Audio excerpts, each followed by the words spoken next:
Failure is not to be feared, but prepared for. It's really important to make sure that you understand that setbacks happen. People fail all the time. If you think about it, it's not that big of a deal.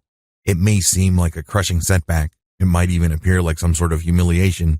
But in the big scheme of things, failure is part of the human condition because it happens all the time. Believe that setbacks happen. Instead of fearing it or wishing it away or constantly asking yourself, why me? Expect it and prepare for it. According to Thomas Stanley's book, The Millionaire Next Door, the average American millionaire has gone bankrupt at least 3.5 times. Let that sink in for a second. You know how crushing bankruptcy is. You know how humiliating it is at a personal level. Sure, a lot of the stigma has worn off bankruptcy, but it's still a severe personal setback. Still, it didn't hold these millionaires back. They peaked, they crashed, then they rose back up. Stop fearing failure. Instead, focus on what comes next. Failure does not have to be the final point of your journey. It does not have to end there. Please don't get the idea in your head that if you're expecting failure, you want it to happen or you're wishing for it. No, these are two totally different things. When you expect failure, you understand that the probability of failure is always there. By expecting that the worst can happen, you then allow yourself to respond in such a way that you can bounce back up. Measure your success the right way. Oftentimes, we think that we fail. Oftentimes, we think that we just crashed and burned. But what happened actually was that we measured our success the wrong way. For example, if you're starting a business and you know that normally the return on capital in your industry happens after 5 years, it would be ridiculous of you to assume that you will get all your money back after 1 year. You're just going to be beating yourself up needlessly if you did that. Measure your success the right way. It may well turn out that you did not fail. You're just waiting. Fail quickly. In addition to measuring your success the right way, another way to prepare for failure is to resolve to fail quickly. I know this sounds kind of crazy, but a lot of successful people do this. They know that achieving success involves a lot of trial and error, so they experiment a lot. It's like throwing spaghetti on the wall. Eventually, one piece sticks. But before that happens, you have to be as quick as possible in throwing spaghetti at the wall and getting that pasta to bounce off. When you do this, you're figuring out a map to get success, and you're doing it quickly and cheaply. The secret to this, of course, is to fail quickly and cheaply.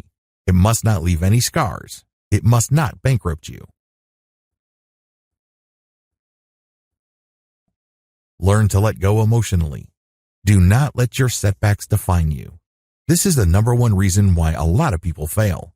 You see, just because your business venture did not produce the intended result, it doesn't mean that you have to stop. It may mean that you have to experiment or do certain things. If you can't get through the front door, try the back, try the roof, try the basement, try the side. If you can't get in today, try tomorrow, then the week after that, then the week after that. You get the point.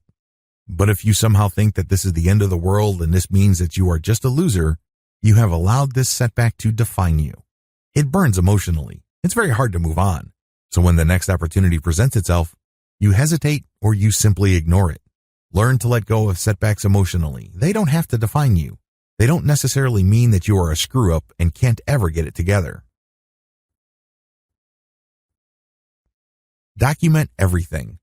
When you keep a journal of your efforts, you're doing yourself a big favor as far as achieving ultimate success is concerned. You will figure out why things didn't pan out in a very focused way. You will get to clearly identify what you did before, during, and after the disappointment. Now that you know this information, you can choose to do things differently. You can connect the dots. You can see patterns and conduct experiments to see if you get better results. Throughout all of this, you focus on your end goal. Just how important is documentation or keeping a journal? Well, people who are looking to lose weight report better results if they only recorded what they ate. Even if they continued to eat the same kinds of foods before and in the same amounts, these test participants still enjoyed weight loss. That's right. By simply logging what you eat, you trigger a chain reaction in your mind that leads you to eating less. The same process plays out when it comes to success. The key to success despite failure. Failure is a part of life. Get used to it. Prepare for it. But the good news is that if you only built grit, you will eventually make it. According to a research study published by Professor Angela Duckworth, grit is the secret of success. It's not being the smartest person in the room. It's not being the most dedicated and motivated person. Instead, it's all about the ability to get knocked down, but still keep on pushing forward. Regardless of how many times you get knocked down, get rerouted, or get postponed, you still keep pushing forward until you go all the way to the end.